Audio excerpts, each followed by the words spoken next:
What's going on, folks? Aggies, Oddments, and Wonders here, and this is DnDrive episode number 16.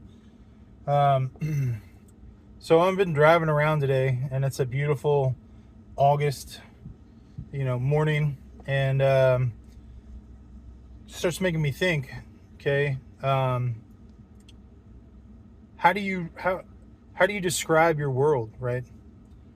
How do you open up an adventure?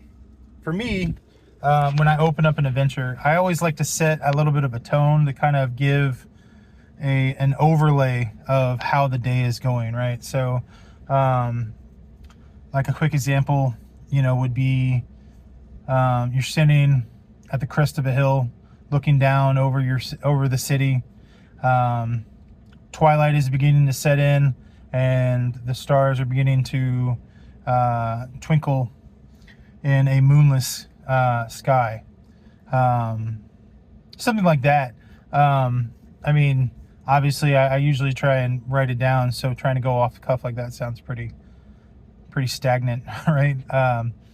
But I enjoy doing stuff like that. I enjoy setting the scene, and then what you do is you do, like, say, a character intro.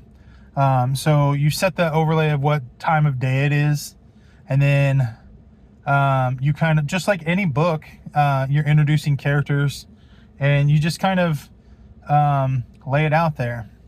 You awaken to a knock at your door and a piece of paper being slid as you hear the faint rustle or the faint pounding of footsteps leaving, your doorway.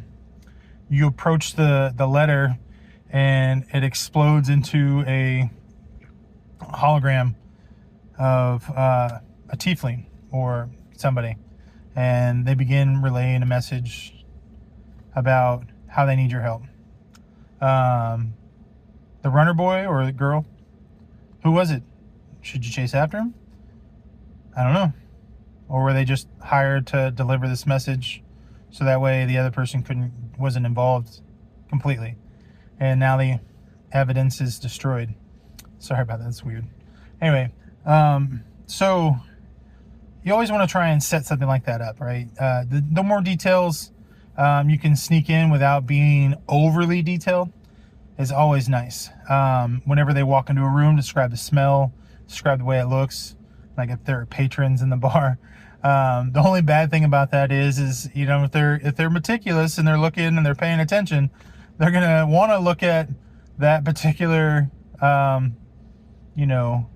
tavern maid who, man, she looks interesting. What's her name? It's like, you don't have a name prepared, right? So it's like, oh, she's